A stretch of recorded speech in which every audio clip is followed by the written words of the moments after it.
여러분 안녕하세요. 반갑습니다. 교련발 9주차 수업을 시작하겠습니다. 지난주 중간 과제 발표에서 우리는 아르떼와 EBS의 협업으로 완성된 다양한 음악 관련 교육 프로그램을 살펴보았습니다. 오늘 이 시간은 교육 사업이든 공연 사업이든 여러분이 어떤 프로그램을 개발할 상황에 놓였을 때 새로운 콘텐츠를 발견하고 이를 구체화하는 방법, 즉 아이데이션에 대해서 살펴보겠습니다. 자, 교육 사업이든 공연 사업이든 기획, 제작, 실현, 평가의 단계를 거치게 됩니다. 이 중에서도 가장 먼저 수행되는 기획 단계는 프로그램 개발을 위해 새로운 아이디어를 떠올리고 그것을 구체화하는 과정입니다. 주어진 상황에 맞는 전략을 수립하고 아이디어를 도출함으로써 프로젝트를 실행하는 단계에서 발생하는 다양한 문제들을 미리 예상하고 또 해결할 수 있다는 점에서 아이데이션은 프로그램의 뼈대를 세우고 또 큰 그림을 그리는 중요한 과정이라고 할 수 있습니다. 자, 아이데이션이라는 단어가 좀 생소하게 느껴질 수도 있겠는데요. 먼저 단어를 좀 함께 살펴봅니다. 아이데이션은 생각을 뜻하는 아이디어죠. 아이디어의 어떤 동작을 명사로 만드는 전미사 에이션이 합성된 단어입니다. 이 조합만으로도 단어의 의미를 대략 짐작할 수 있겠죠. 아이데이션은 아이디어 자체가 아닌 아이디어가 만들어지는 과정에 중점을 둔 개념어입니다. 영어로는 뭐라고 할까요? The formation of idea or mental images 이렇게 되어 있네요. 그죠? 아이디어를 구체화하는 과정을 행위, 즉 액션으로 간주하고 이를 명사화시킨 용어가 바로 아이데이션입니다. 아이디어가 실현되는 과정은 결코 단순하지 않습니다. 번뜩이는 아이디어가 생성됐다 하더라도 이 생성된 아이디어를 발전시키고 그 아이디어로 다른 사람과 커뮤니케이션 할 수도 있어야 되는 거죠. 따라서 이 아이데이션이라는 개념은 단순한 아이디어 자체가 아니라 새로운 아이디어를 만드는 생성, 제너레이션이죠. 제너레이팅하고 발전시키고 커뮤니케이션 하는 과정을 아우르는 용어다라고 할 수 있습니다. 오늘은 우리가 문제 해결 방안을 구체화할 수 있는 아이데이션이 어떤 식으로 이루어지는지 그 기법에 대해서 좀 살펴보려고 합니다. 사실 오늘 강의 주제는 음악 전공생보다는 오히려 경영학 전공을 위해서 더 적합하죠. 냉정히 말해서 우리 수업 자체가 경영학과스럽습니다. 뭐 프로그램 개발 뭐 이런 것들 이런 용어도 그렇죠. 그래서 오늘 수업 교재는 실제 경영학과 수업에서 사용되고 있는 자료들하고 예시들을 좀 사용할 예정입니다. 최대한 많은 예시로 좀 쉽게 설명하려고 해요. 잘 따라와 보세요. 네. 이게 뭘까? 여기 보면 아이디오라고 하는 요 기업의 로고가 있죠. 삼성이나 애플에 비하면 아주 유명한 브랜드는 아니에요. 그죠? 일반적인 제품을 그런 그 제품을 만드는 회사가 아니기 때문에 잘 알려져 있지는 않습니다. 하지만 기업 경영하거나 경영 서비스를 하거나 디자인과 관련된 업무를 하는 사람들 사이에서 아이디오는 나름 유명한 기업입니다. 자, 아이디오는 무슨 회사일까요? 찍기 쉽게 객관식으로 물어볼게요. 첫째, 음악 프로그램 개발사. 둘째, 디자인 회사. 셋째, 영화 제작사. 넷째, 컨설팅 회사. 자, 1번 음악 교육 프로그램 개발사, 2번 디자인 회사, 3번 영화 제작자, 4번 컨설팅 회사. 뭘 것 같아요? 네, 맞습니다. 2번 디자인 회사입니다. 잉? 왜 음악서의 디자인? 할 텐데 좀 들어보세요. 분명히 접점이 있습니다. 자, 그런데 이 아이디오라는 회사는 보통 디자인 회사하고는 조금 다릅니다. 일반적인 디자인 회사가 미적인 요소를 강조하는 그런 디자인을 추구한다면 아이디오는 소비자가 요구하는 것들을 모두 고려한 그런 혁신적인 디자인을 만들어내는 기업으로 알려져 있습니다. 아이디오의 혁신적인 디자인 방법과 혁신적인 또 업무 처리 방식은 2000년대 들어와서 매우 주목을 받고 있고 많은 기업들이 또 이 기업을 벤치마킹하고 있습니다.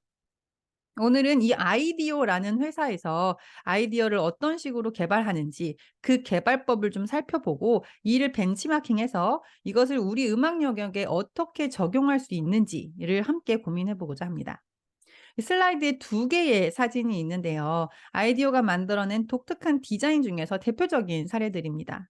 왼쪽은 애플이 처음으로 만들었던 마우스입니다. 우리가 지금 사용하는 마우스랑 조금 다르죠. 그죠? 네. 이 마우스라는 개념은 사실 애플이 거의 최초로 만들어내고 보급했는데요. 실제 제품화된 마우스라는 개념을 만들어낸 것이 애플이라면 이 애플이 만들어낸 마우스를 디자인한 곳이 바로 아이디어입니다. 마우스에 대한 아이디어는 물론 스티브 잡스의 것입니다. 하지만 사실 잡스도 이 마우스에 대한 아이디어를 스스로 생각하는 건 아니었대요. 그 코닥이라는 회사 있죠. 지금은 필름 회사로 더 잘 알려진 기업이죠. 이 코닥은 1960년대 70년대 당시 최첨단 기술을 개발해내는 가장 선도적인 기업이었어요. 근데 잡스가 이 코닥을 방문하게 되고 코닥이 만들어 놓은 마우스라는 개념을 갖고 윈도우나 애플 iOS 같은 걸 사용할 때 아이콘을 클릭해서 프로그램을 실행시키는 지금 우리가 쓰고 있는 마우스의 그런 아이디어를 갖게 되는 거죠. 거기서부터 애플의 매킨토시라는 개념이 생겨났다고 전해지는데요. 거기서 생각해낸 그 마우스라는 개념을 아이디어가 실제 제품으로 구현해 준 거죠. 이거요. 그다음에 두 번째 그림은 오른쪽 그림은 치약과 칫솔인데요. 뒤쪽에 보면 치약이 요렇게 서 있잖아요. 그죠? 과거에는 치약 튜브가 다 위쪽에 뚜껑이 달려 있어서 뒤에서부터 꾹꾹 눌러야만 짜지는 그런 형태였다고 합니다. 그런데 아이디어는 이런 불편을 해소하고자 새로운 타입의 어떤 세워 놓는 튜브를 개발하게 된 거죠. 일반적으로 우리가 생각했던 뚜껑이 위쪽에 달린 게 아니라 아래쪽에 달려서 땅 위에 세워 놓을 수 있게 만드는 그런 제품입니다. 이렇게 만들면 자연스럽게 치약이 아래쪽으로 쏠리면서 굳이 위쪽에 있는 치약들을 짜낼 수고를 덜게 되는 거죠. 아이디어는 이렇게 새로운 형태의 디자인을 개발해내는 회사인데요. 이 두 가지 예시 외에도 굉장히 다양한 제품을 디자인하고 생산하고 있고요. 제품 디자인뿐만 아니라 서비스 과정에 대한 설계도 진행하고 있습니다. 네. 아이디어와 관련된 두 개의 영상을 준비했어요. 이 영상들에는 이 기업이 추구하는 방향과 어떤 식으로 아이디어 개발이 이루어지는지가 담겨 있습니다. 그 첫 번째 영상은 아이디어가 일하는 방식을 취재한 미국의 ABC 방송이요. 여기 뉴스 기사 중 보도 중에서 한 장면인데요.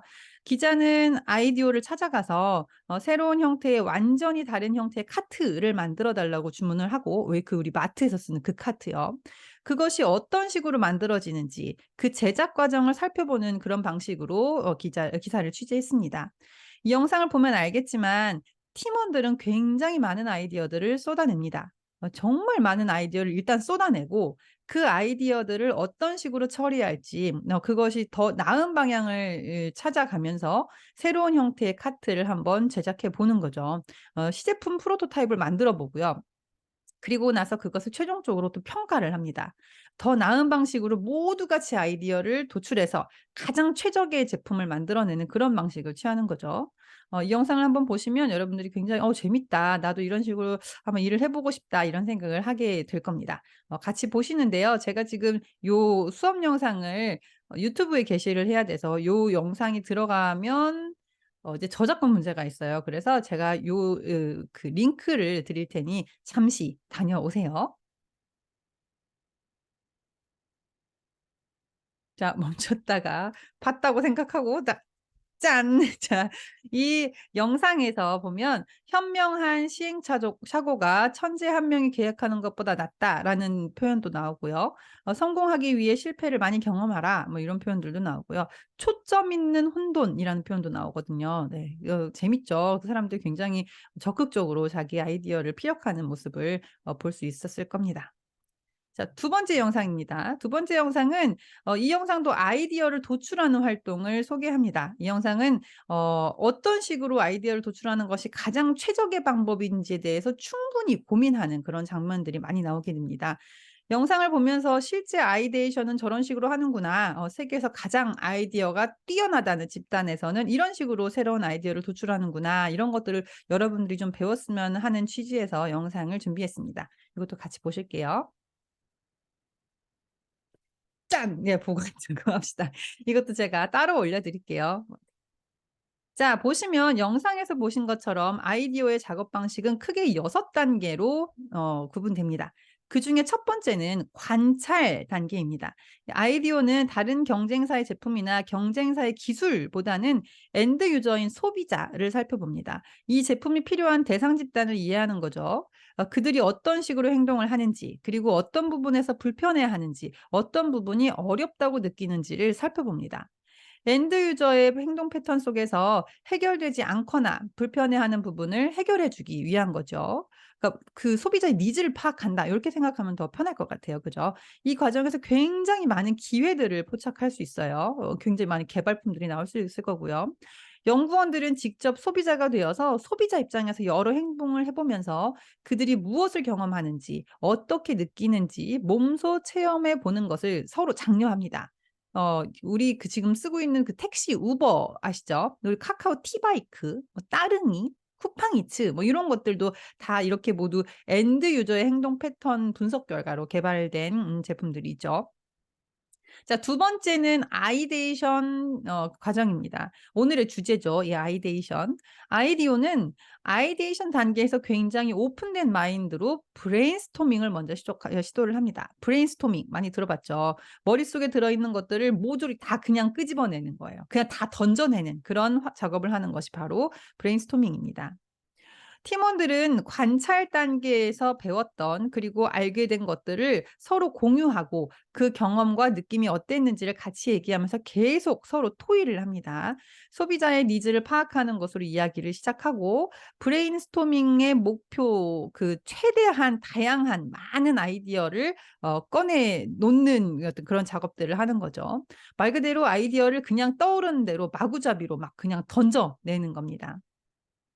사람들이 진짜 원하는 니즈와 욕망 이런 것들을 주목하되 그것 때문에 내가 떠오르는 아이디어를 그냥 '이건 아닌 것 같아.' 이러면서 묵살해 버리는 것은 굉장히 잘못된 방식입니다. 무조건 최대한 많이 표출하고 공유하는 작업이 브레인스토밍의 기본 원칙인 거죠.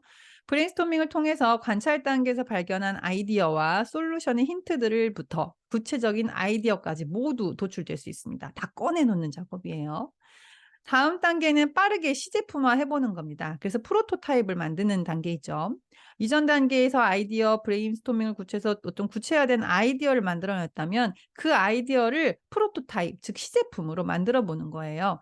여기서 프로토타이핑이라는 그 개념은 그냥 눈에 보이게 만드는 것을 의미합니다. 뭐 박스로 해도 괜찮고요. 뭐 그냥 스티로폼 같은 걸로 만들어도 괜찮아요. 아이디어는 굉장히 추상적이기 때문에 그 추상적인 아이디어를 눈에 보이는 형태로 만들어서 최종 소비자에게 테스트할 수 있도록 기회를 만드는 거죠. 그러니까 뭐 예를 들어 우리가 어떤 공연 그 프로젝트를 만들었다. 그러면은 예를 들어 무슨 유튜브 같은 데서 연주 곡목들을 그냥 플레이해 보는 거예요, 연주하기 전에. 그래서 그것이 전체적인 분위기가 맞는지 뭐 이런 것들을 한번 미리 짐작해 보는 것들이죠.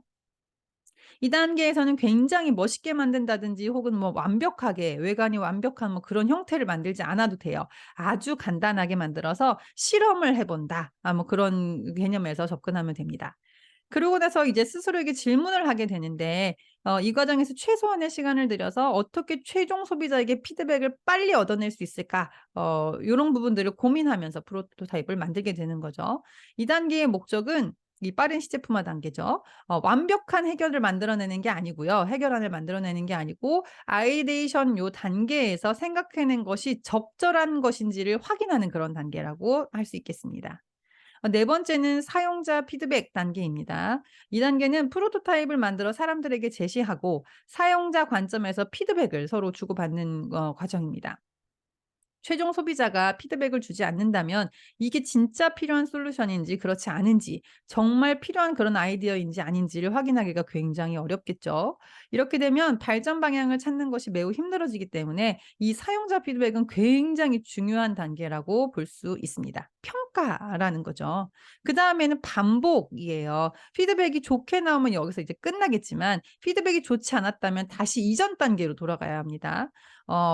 빠른 시제품을 잘못 만들었는지 아니면 아이데이션의 과정이 잘못된지 아니면 관찰이 잘못된지 이렇게 점점점 뒤로 올라갈 수 있는 거죠. 관찰, 아이데이션, 빠른 시제품화, 사용자 피드백 이 좋으면 이제 다음 단계로 네 이렇게 넘어갈 수 있지만 좋지 않으면 다시 이전 단계를 반복하면서 가장 최적의 실행안을 찾는 것입니다. 최종적으로 피드백이 아주 좋으면 실제 제품을 제작하는 실행 단계로 넘어가게 됩니다. 아이디어라는 회사가 일하는 이 6단계는 굉장히 유명해졌어요. 그래서 많은 기업이 실제 업무에 이것을 대입하고 있고요. 또 여러분이 새로운 공연을 준비하거나 음악 교육 프로그램을 개발하는 과정에서도 이와 같은 단계를 거치게 되는 것이죠. 그러면 아이디어라는 것이 도대체 어떤 식으로 개발이 되는 건지, 즉 아이데이션의 과정이 어떠한지를 좀 살펴볼게요. 아이데이션 과정은 크게 두 가지로 구분이 됩니다. 문제가 있으면은 처음에 이 문제로부터 아이디어를 생산해내는 그 발산적으로 아주 그냥 끝까지 다 이렇게 꺼내 놓는 그런 과정이에요. 아이디어 영상에서도 봤듯이 아이디어는 굉장히 많을 수 있습니다. 아까 막 포스트잇 잔뜩 붙여가면서 계속해서 아이디어를 만들어냈죠. 이 과정은 생성의 과정입니다. 뭐가 좋다 나쁘다를 평가하는 과정이 아니고요. 그냥 만들어내는 생성의 과정인 거죠. 문제를 해결하기 위해서 아이디어를 최대한 많이 만들어내는 과정에서 우리는 발산적인 사고방식이 필요합니다. 말 그대로 퍼뜨리는 거예요. 생각을 확산시키는 방식으로 아이디어를 펼쳐나가는 겁니다. 그래서 이 단계에서는 생각에 어떤 제한점을 두거나 상대방의 아이디어를 평가하는 것은 지양해야 합니다.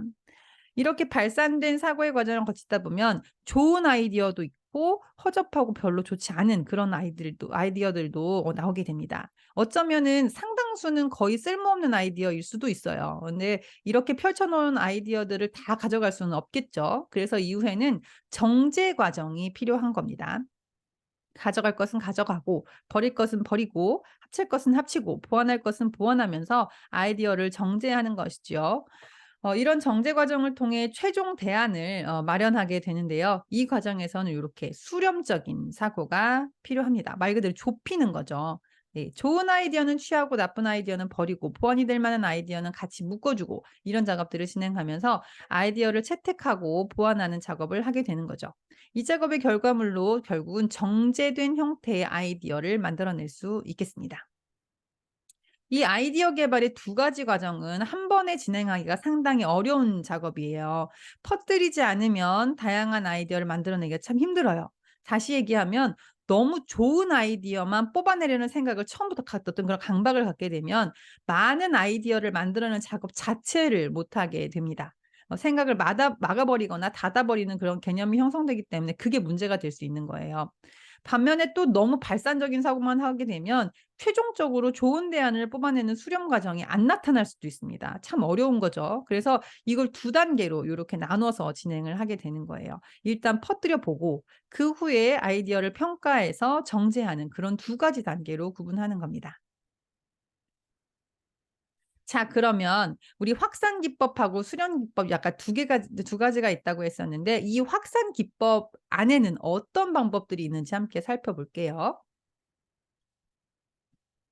첫 번째는 브레인스토밍입니다. 브레인은 뇌고 스토밍은 폭풍이잖아요. 머릿속에서 폭풍이 일어난 것처럼 아이디어가 계속해서 생성되는 작업이 바로 브레인스토밍입니다.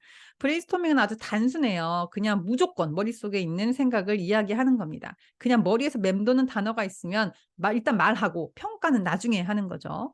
그 아이디어 우리 아까 방금 봤던 그 회사요. 그 아이디어의 브레인스토밍의 6 가지 원칙은 다음과 같습니다. 첫 번째는 질보다 양을 추구하는 거예요. 많은 아이디어를 도출해내는 것이 브레인스토밍 단계에서는 가장 좋습니다. 두 번째 원칙은 판단을 뒤로 미루는 거예요. "아 네 아이디어 좋긴 좋은데 현실성이 없어. 아 뭐 네 아이디어는 일단 재미가 없어." 뭐 이런 식으로 판단을 하게 되면 남의 의견이건 혹은 나 스스로 이런 판단을 하든 뭐 양적인 아이데이션 활동이 불가능해져요. 그러니까 부정적인 평가를 받게 되면 사람들은 스스로를 방어하기 위해서 아이디어를 도출하기보다는 그냥 유보하거나 더 좋은 아이디어가 나올 때까지 잠시 머무르는 그런 식의 행동을 보일 가능성이 크기 때문입니다. 판단을 하지 않기 위해서는 어떻게 해야 되냐? 간단합니다. 그냥 얘기했으면 받아 적는 거예요. 그럼 판단이 안 일어나겠죠. 오케이." 하고 오케이." 하면 돼요.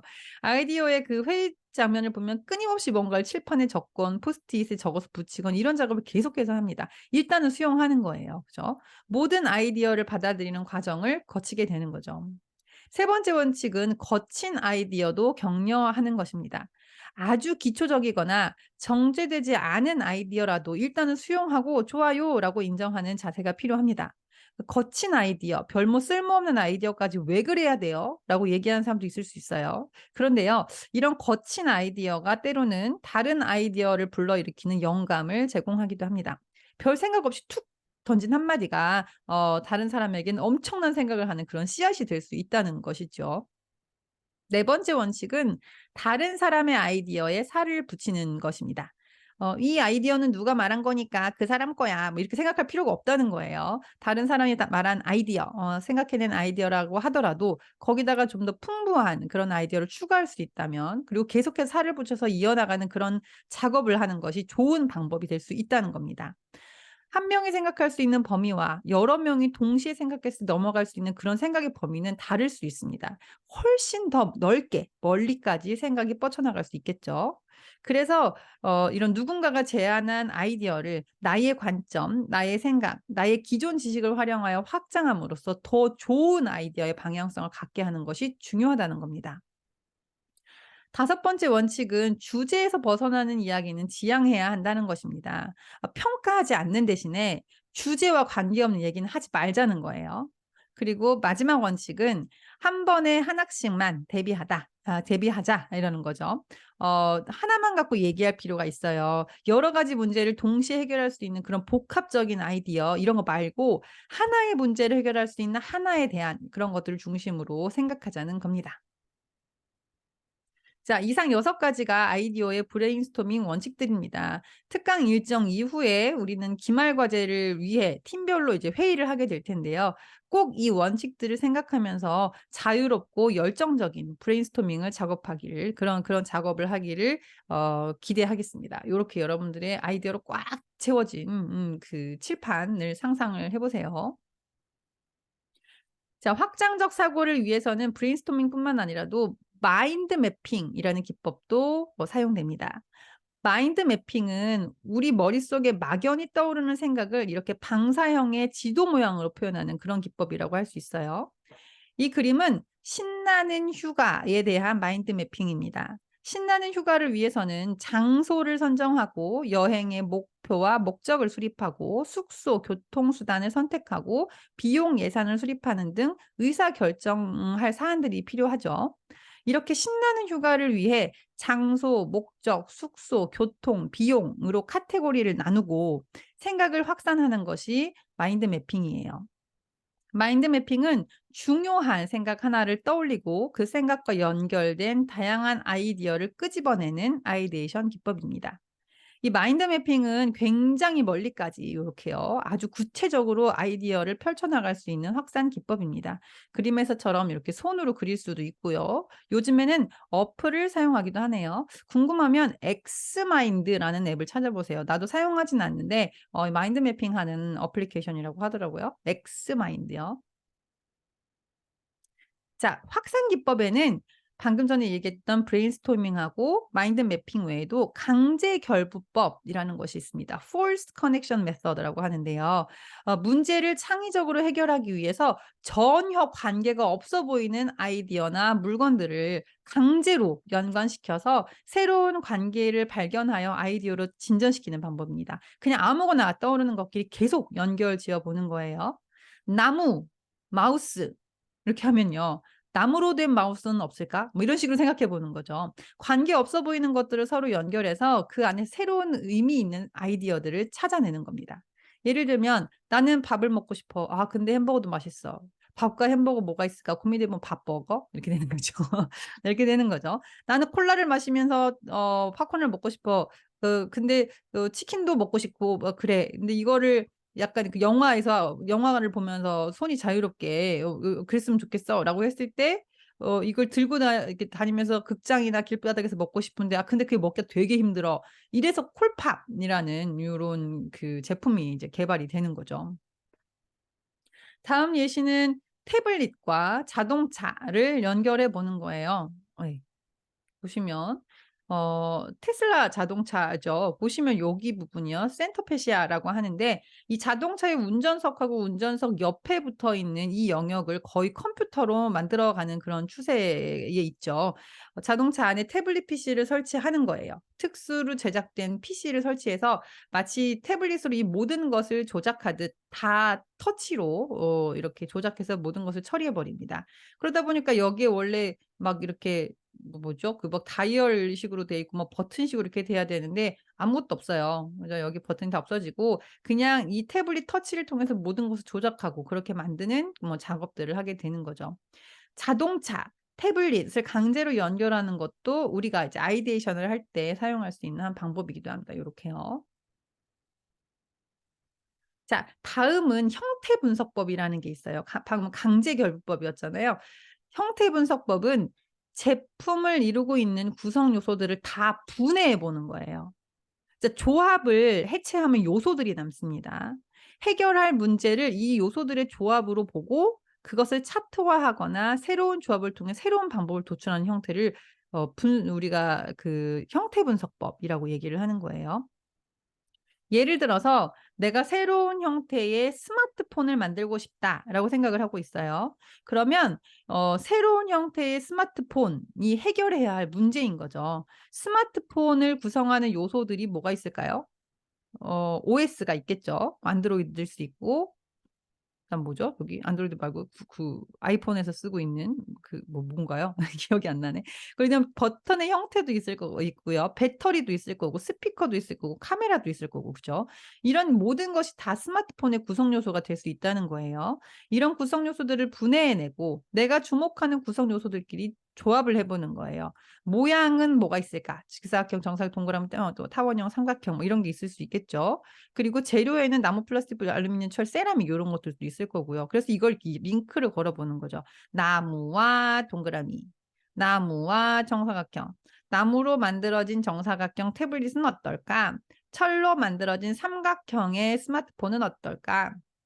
세라믹으로 만들어낸 동그란 모양의 스마트폰은 어떨까? 뭐 이렇게 보는 거죠. 물론 말이 안 되는 것이 더 많이 나올 수도 있겠지만 이런 것들 속에서 전혀 새로운 그런 아이디어들이 만들어질 수도 있을 겁니다. 제가 지금 쓰고 있는 이 폴더폰도 요렇게요. 정사각형이잖아요. 이것도 이런 식으로 나오지 않았을까 싶어요. 실제로 이 형태 분석법을 시행하게 되면 이렇게 두 가지 요인으로 이차원적으로 사용할 수도 있고요. 세 가지 요인으로 이렇게 입체적으로 사용할 수도 있어요. 네 개까지는 우리가 머릿속으로 이제 그림을 그리기도 힘들고 상상하기도 힘들기 때문에 보통은 이렇게 삼차원적인 것까지도 쓰고 있어요.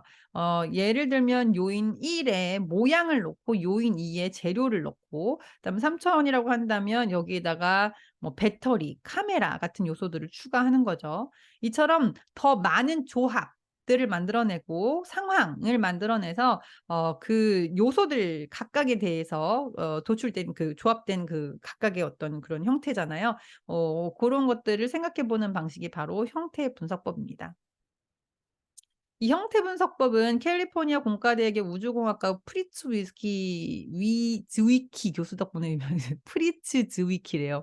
네. 그 교수 덕분에 유명해졌습니다. 그는 교수가 되기 전에 에어로제트사에서 우주선용 제트 엔진을 만들었대요. 근데 그 제트 엔진에 들어가는 수없이 많은 요소들을 요렇게 분해해서 생각해 봤다고 합니다. 그 안에 들어간 요소들을 분해하고 그 요소들끼리 이렇게 결합하다 보니까 필요한 기술들이 무엇인지, 새롭게 만들어야 되는 기술이 무엇인지, 기존에 개선할 수 있는 부분들이 무엇인지 이런 것들을 다 찾아낼 수 있는 그런 방법이 만들어진 거죠. 이처럼 형태 분석법은 우리가 할 수 있는 최대치의 생각을 위해서 구성 요소 사이의 다양한 조합을 만들어서 생각의 범위를 확장하는 기법입니다. 확산 기법이죠. 자, 브레인스토밍, 마인드 매핑, 강제결부법, 형태 분석법 외에도 확산적 사고를 위한 방법으로 스캠퍼라는 그 기법이 있어요. 이건 두 가지 이상의 항목을 서로 대체하고 substitute죠. 결합하고 combine 하고요. 동화하거나 수정하거나 다르게 활용하거나 제거하거나 재정리하는 그런 방식을 말합니다. 보시면 어 장바구니를 카트로 대체한 거죠. 더 많이 담을 수 있잖아요. 그죠? 핸드폰하고 카메라, 뭐 MP3를 합쳐서 스마트폰이 만들어졌고요. 사람의 움직임을 모방해서 로봇의 관절을 디자인하기도 합니다. 트윅스 큰 거였는데 작은 걸로 만들면서 이렇게 기존 제품의 크기를 축소하거나 제품이 만들어진 원래 목적과 다르게 활용되기도 하고. 저 테니스공이잖아요. 뭐 누가 테니스공을 저렇게 귀엽겠어. 그죠? 어 필수적이라고 생각했던 요소들을 과감히 생략하기도 합니다. 선풍기잖아요. 날개가 없는 선풍기. 그죠? 혹은 어떤 요소를 원래 있던 자리에 놓지 않고 거꾸로 놓기도 하는 거예요. 저 마치 저 그 택 있잖아요. 이 태그를 밖에다 달아서 아이들의 그 간지럼, 피부 간지럼을 예방하는 것처럼요. 이제 그게 스탬퍼였고요. 그다음 또 기법으로는 만다라트 기법이라는 게 있어요. 만다라트는 앞서 보았던 마인드 매핑하고 되게 비슷한데요. 좀 더 복잡해요. 약간 좀 더 정형화되어 있습니다. 마인드 매핑이 정말 뭐 그냥 수없이 끝없이 가지를 쳐 내려가는 거라면 이 만다라트 기법은 요렇게 가운데에다가 핵심 사안을 놓고 그 밖으로 9개 요소, 하위 요소를 놓는 거죠. 그리고 그 하위 요소를 다시 또 요렇게 방사형으로 그 핵심 개념으로 놓고 여기서 또 하위 개념 9개를 또 놓는 거예요. 요렇게. 자, 여러분 이거 고민이 있을 때 꼭 해 보세요. 제가 그 성악과 학생들 전에 수업할 때 이거를 항상 중간에 시켰었는데 특히 졸업을 앞두는 우리 4 학년들은 자신이 진정으로 이제 원하는 것을 가운데에 놓고 뭐 만약에 전문 연주자 뭐 이렇게 할 수도 있고요. 아니면은 뭐 대학원 진학 뭐 이렇게 할 수도 있고 아니면 결혼 뭐 이렇게 할 수도 있고요. 그죠? 이렇게 만들어서 그것과 관련되어 있는 세부 항목들을 눈에 보이게 한번 만들어 보는 겁니다. 예, 그리고 지금 우리가 이번에 그거 할 때도요. 그 프로그램 새로 개발할 때에도 핵심적인 사안이 무엇인지 를 여기 가운데 놓고 그것들을 요렇게 확산적으로 생각을 해 보는 거죠. 이 예시는 일본 야구 선수가 만든 거래요. 여기요. 일본 야구 선수 오타니가 고등학교 1 학년 때 세운 달성 목표 이렇게 되어 있습니다.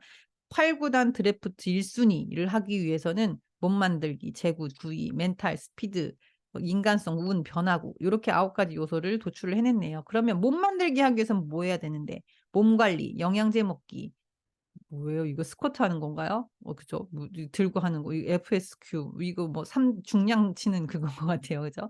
식사, 저녁 식사, 뭐 아침 이렇게 해서 가동력, 스태미나, 유연성 이렇게 만들어 놨고요. 그다음에 스피드를 위해서는 축 돌리고 하체 강화, 체중 굉장히 구체적이잖아요. 그죠? 운도 있다. 운을 좋게 하려면 인사 잘해야 되고 쓰레기 줍고 부실 청소해야 되고 물건을 소중히 쓰고 긍정적 사고 응원받는 사람이 되고 책을 읽고 심판을 대하는 태도도 좋게 해야 된다. 이렇게 굉장히 구체적으로 이런 생각들을 하게 되면 이게 머릿속에 딱 각인이 돼요. 예, 그래서 여러분들이 꿈을 이루기 위해서 무엇을 해야 되는지 매우 구체적으로 이렇게 생각할 수 있는 기회가 될 거라고 생각합니다. 이처럼 확산적 사고는 머릿속에 떠오른 생각들을 확장하는 과정으로 매우 창의적인 활동이라고 할 수 있어요. 다음은 창의성을 방해하는 요소들인데요. 인식적인 차원, 문화적인 차원, 감정적인 차원에서 방해하는 요소들이 있어요. 인식 장애에서는 제멋대로 조건을 붙인다, 주위 상황에 매몰돼서 사물의 본질을 깨닫지 못한다, 표면적으로 비슷하면 같다고 생각하고 직접 관련이 없으면 전혀 관계가 없다고 믿는다, 감각, 지각을 과신한다, 목적과 수단, 원인과 결과 구별하지 못한다. 이거 인식의 장애죠. 잘못 생각, 착각이라고 하죠 우리가. 그다음 문화의 장애는 틀이나 판에 매몰되는 거 이거 고정관념이잖아요. 그 흑백 논리, 두 이거 아니면 뭐 아니면 도 이런 거요. 통계 숫자 데이터를 과신하는 이런 것도 안 돼요. 논리성, 합리성을 중심의 애매함을 인정하지 이건 쪼끔 더 유연하게 생각해라라고 한마디로 요약할 수 있겠네요. 감정의 장애, 비판을 두려워하는 이거 너무 어렵죠. 언제나 평가는 어렵습니다. 하지만 그리고 또 특정 사람의 감정적으로 대하는 것도 그러면 안 된다는 거예요. 그죠? 주위 사람의 의견 분위기에 쉽게 동화되는 것도 지양해야 되고 지나치게 방어적으로 대하는 것도 지양해야 할 사항입니다. 자, 여기까지가 확산적 사고였고요. 이제 수렴 기법에 대해서 좀 설명을 해 볼게요. 이제 생각을 좁혀 가는 그런 과정입니다. 들어 벌려 놓고 끝나면 안 되잖아요. 수렴적 사고 기법에는 우선 하이라이팅 기법이라고 있습니다. 괜찮다고 생각되는 생각들만 추려보는 거예요. 말 그대로 밑줄 쫙 우리가 하이라이트 한다고 하잖아요. 밑줄 치는 거죠. 추려진 아이디어는 히트라고 합니다. 히트. 그리고 공통적인 측면이나 요소에 따라서 클러스터를 만들어서, 그러니까 덩어리를 지는 거죠. 덩어리 지게끔 만들어서 이것을 그 적중 영역이라고 얘기를 해요. 이걸 이렇게 결집시키는 거. 그죠? 그리고 하이라이팅은 적중 영역을 문제 해결에 적합한 형태로 수정하고 발전시켜 더 나은 대안으로 만드는 것을 바로 하이라이팅 기법이라고 얘기를 하는 거죠.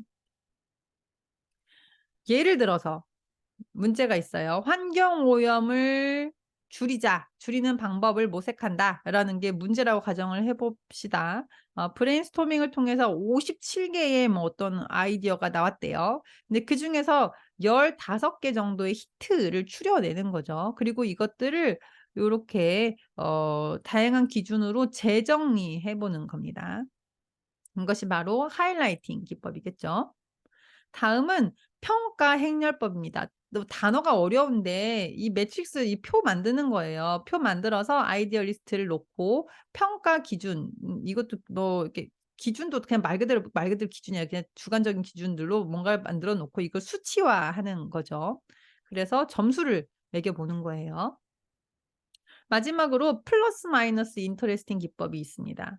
예를 들어서 "아파트 거실에 황토 판넬을 시공해서 전원주택의 느낌을 살려준다."라고 했을 때 플러스 요소, 마이너스 요소, 그리고 흥미로운 요소들을 요렇게 나누어서 설명해 보고 나눠 보는 거예요. 그래서 요렇게 구별해서 평가하면서 점점점 이제 수렴적으로 사고를 추려내는 거죠. 자, 오늘 우리는 새로운 프로젝트를 수행할 때 생각을 확산하고 수렴하는 방법을 살펴봤어요.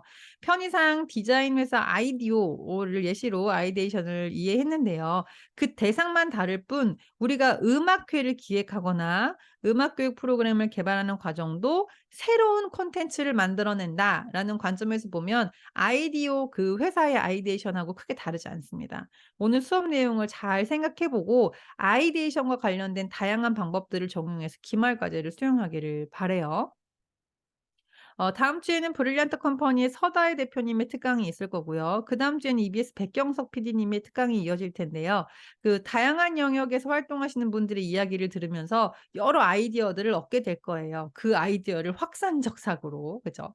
특강 이후에 이어질 조별 활동에서 막 아주 자유롭게 여러분들이 자신의 아이디어를 표현을 하고 서로 소통하고 그런 아이디어를 나누는 과정에서 흥미로운 프로그램들과 제안들이 많이 나오길 기대하겠습니다. 이 오늘 과제하고 출석 체크예요. 오늘의 과제는 나의 30 살로 만다라트를 만들어 보내는 거예요. 나의 30 살이 별로다라고 싶으면 다른 주제도 괜찮습니다. 근데 주제를 자유주제를 주면 또 너무 고민할 것 같아서 내가 나의 30 살로 일단 만들어 봤어요. 나의 30 살을 생각하는 9 가지 요소를 추려내시고 그 9 가지 요소를 하기 위해서는 무슨 일을 해야 되는지를 요렇게 한번 생각해 보는 거예요. 생각보다 고민 많이 하게 될 거예요. 정말 생각 많이 하게 될 거야. 그죠? 다음 주 수업 전까지 학교 메일로 제 학교 메일로 제출하면 되고요. 이 과정을 통해서 여러분들이 여러분들의 삶을 조금 미래까지 요렇게 좀 한번 여러분의 삶을 주제로 확산적 사고를 한번 해 보는 그런 경험이 되기를 바랍니다. 긴 시간 수강하느라 고생 많았어요. 남은 하루도 즐겁게 보내시길 바랍니다. 다음 주에 만나요. 빠이빠이. 이거 만다라트 만들어서 나한테 메일 보내는 게 출석 체크예요. 다음 주 수업 전까지 보내주시면 됩니다. 빠이빠이.